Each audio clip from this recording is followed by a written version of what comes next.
And welcome back. In my last video and post, I spoke about RSocket Server and how easy it is to stand up on RSocket Server and get it deployed on AWS. One of the things I mentioned was reactive programming, and in particular, types such as Flux and Mona. And I did mention that if you haven't used it before, it can take some getting used to learn to program in this new style of programming. So I thought what would be useful today is to show you why that style of programming might be something you want to consider learning and investing your time in. So I've written a new article which basically tries to answer exactly that question, why you should invest your time learning this new style of programming if you are already familiar with something like Spring MVC to build your APIs with. So you can head over to the blog post if you want all of the details in terms of the code and commands I'm going to run. I've also got a repo that you can check out from that article, and it contains two branches called WebFlux and Spring MVC, where you can see the difference between those two programming styles. And then I've also created a publicly accessible database which I'll be using in the code.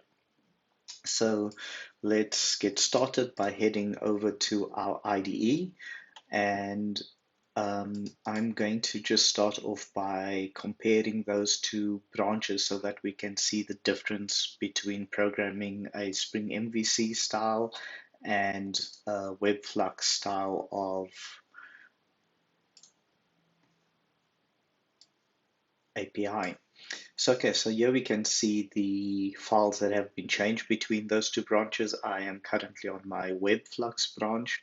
So let's start with the build file, and I'll bring that over here so that we can see.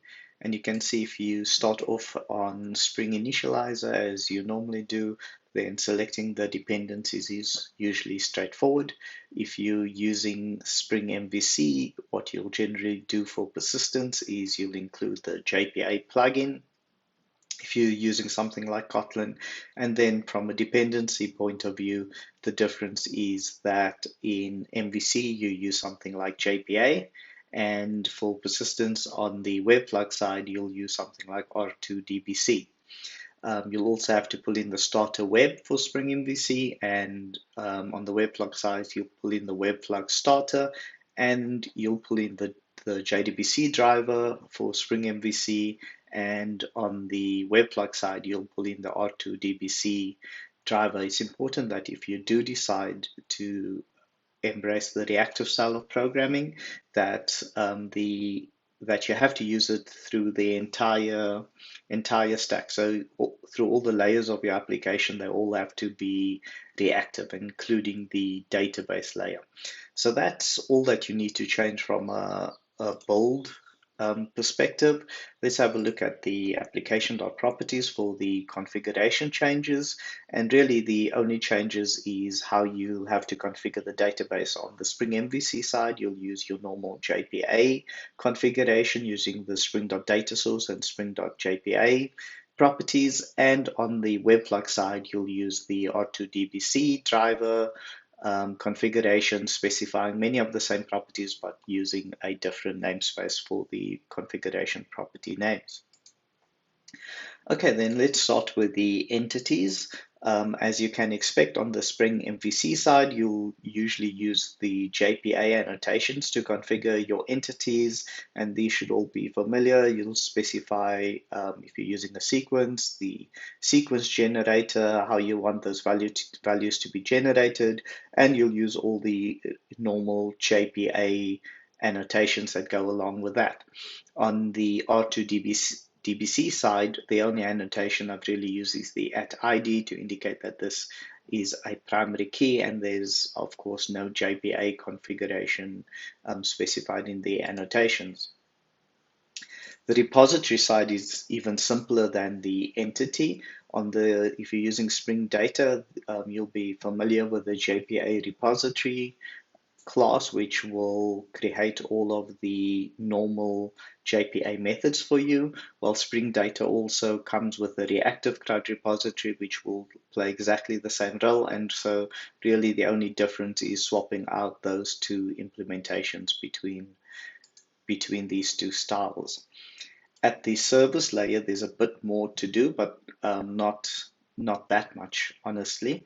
Um, on the Spring MVC side, you'll use things like list, and you'll use your entities or DTOs, which you will return directly. On the WebFlux side, you'll swap those out with the reactive types. In this case, I'm using the equivalent to a list on the reactive side, which is called a flux. And I won't go into too much of the details for that, because really I want to focus on why you might want to invest your time learning these things rather than explaining all the implementation details in this video. Okay, and then if we look at the actual implementation, you can see for the Spring MVC side, I simply call the find all method on my repository. And then just to simulate some work being done, I map that really, still returning the actual contact that I received, but all I'm doing over here is just logging out as I process each element, and then I'm sleeping for half a second so that I can simulate some work being done on an entity. This is typically where you would either transform it to a DTO or perform some validation or business logic on it. And so I'm just simulating that by sleeping for 500 seconds. On the WebFlux side of things, again, I'm simply calling the find all method on my repository. And to simulate the work being done, I'm now calling the delay elements and still sleeping for half a second while processing these elements. And I'm also just logging out when I'm processing that element. So these two things are pretty equivalent. And again, I'm not going to go into the details of this. I'll follow this up with a video and post in the future in which I describe all the details of the reactive types. So that's all that is changed in the service. And then finally, you can see that the controller changes follows a very similar path to the service layer. And that is that the only thing that has really changed is that in the Spring MVC side, I'm returning the list, whereas on the WebFlux side, I'm returning this type called flux, and I've changed the media type that this produces from application JSON over here to a text event stream for the WebFlux, and we'll see in a second why that becomes important. So hopefully you can see that the changes required to actually change from a Spring MVC project to a WebFlux project when it comes to producing an API is actually quite simple. If you're used to the Spring MVC model, then you can follow a very similar programming style, basically just changing out a few types to be able to implement the same API using WebFlux. Now we come to the more interesting part of the video, which is why you might want to consider doing all of that. So I'm going to just switch over to my Spring MVC branch at this point, check that out, and give it a second for IntelliJ to reindex and rebuild. And then once all of that is done, I will start up the application.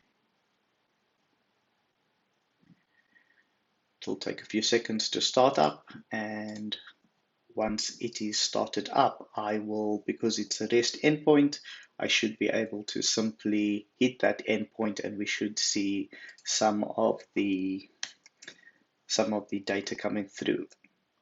So I'll hit that endpoint now. And if we look at the log file on the right hand side, you can see me logging out as I'm processing each of those elements. You can see that in my browser, nothing has happened yet, and I'm still waiting. We're about halfway through processing all of the elements. There are 50 elements in my database, so we are nearly there.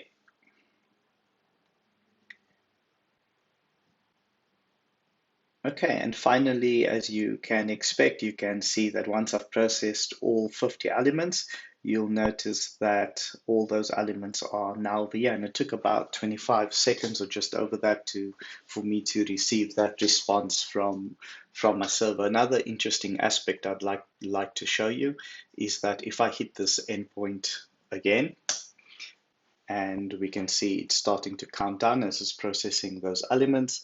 If I stop this request, you'll notice that the server still continues processing elements. So that request is still being processed on the server, and the work is still being done even though the client has actually stopped the request. And so no update will happen on the client, but the server is still processing that request. And as you can see, once all 50 have been processed, nothing happens on the browser because the request was cancelled. Okay, so that's how things work on the Spring MVC side. So I'm going to quickly stop that server over there, change my branch back to my WebFlux branch in IntelliJ, and give IntelliJ a second to re-index all the things it wants to re-index. And then once it's ready, I will start up the application again. We've got the same endpoint on this controller. So once everything is started up, I'll just clear that and bring my browser to the foreground again. And this time I will hit that same endpoint. And what you'll notice is as we start processing the elements on the server side, all of the elements are busy populating in my browser. So in this case, because we're using WebFlux, we are able to stream the results as we are processing. So I'm sure you can imagine from a user perspective, this is a much nicer experience because they don't have to wait 25 seconds or however long it takes for your server to start rendering a response before they are able to see something come back from your API. So that's much nicer.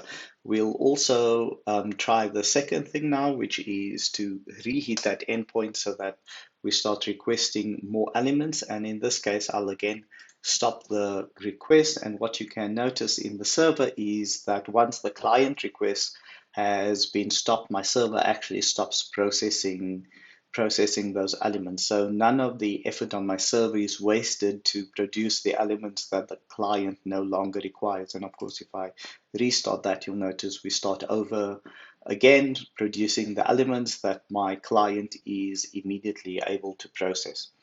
So hopefully that convinces you that learning this new programming style or going with a reactive API is useful and can lead to, in certain circumstances, a much better client experience, particularly if there's a lot of work to be done on the server. And also it can be a lot more efficient to use this programming style for things like where cancellations of requests are possible. Thank you for your attention for this video. Please do check out the blog post, and if you like the video and you like this content, please consider liking and subscribing the video. Thank you very much.